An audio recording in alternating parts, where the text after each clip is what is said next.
The Northern Premier League this weekend, their manager will be on. Anticipation's building ahead of Super League's Magic Weekend, one of the big events in the Rugby League calendar. We'll be giving that the big preview. And we'll be crossing to the Crucible, where the snooker has been very, very exciting today. Stay with us between now and 8 o'clock. Total Sports. BBC Radio Merseyside. Grace, how are you? Knackered. Are you, yeah? Have you been busy celebrating? Yeah, it's fair to say I've done a fair bit of celebrating. You just told me that you were out until 6 a.m. on Monday morning. I mean, can you tell us who you were out with? Can you give any names? Will anyone know any? Because you're quite showbiz, aren't you? Some people are vaguely show business that were out. Right, okay. Les Dennis?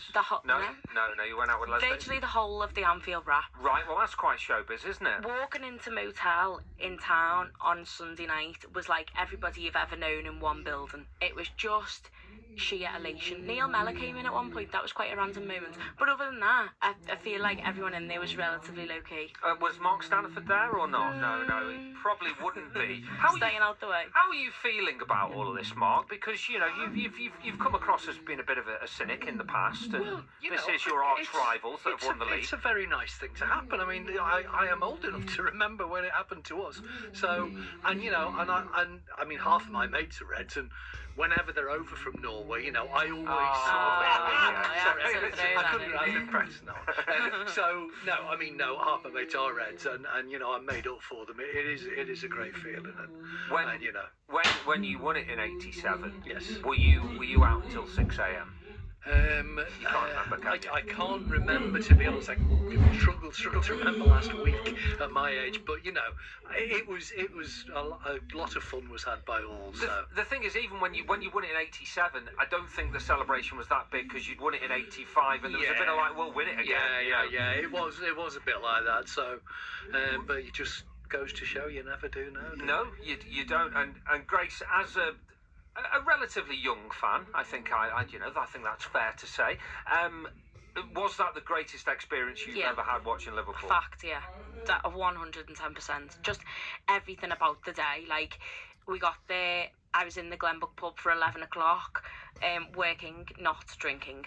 And then came out the pub and all like family and friends were there, and then you go into the stadium. There was literally people everywhere, like all around the ground. You literally couldn't see the floor. There was that many people. It was just insane. Like flares everywhere, music playing. Everyone was just having the best time ever. So many people there who didn't have a ticket. And then you got into the ground, and I was a bit nervous. I don't really know why, because I never really thought it was in doubt, but I compared it to Christmas in that you know it's going to be great, but there's still that anticipation. Like Christmas Eve feeling. Yeah. It was like that.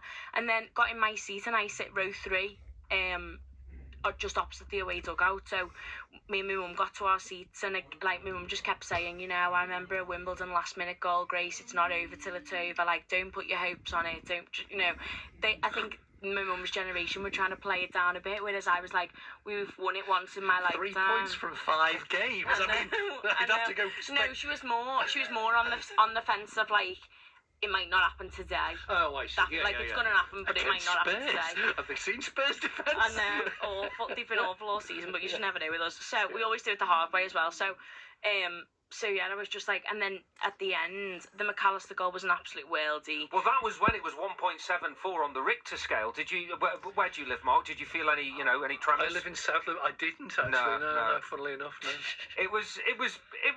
You could feel the roof coming off, though, couldn't you? It's like insane. And then even just like as the day went on, and you know, afterwards they played "You'll Never Walk Alone," my mum put her arm around me, and I just burst into tears. I was just sobbing, like couldn't stop crying.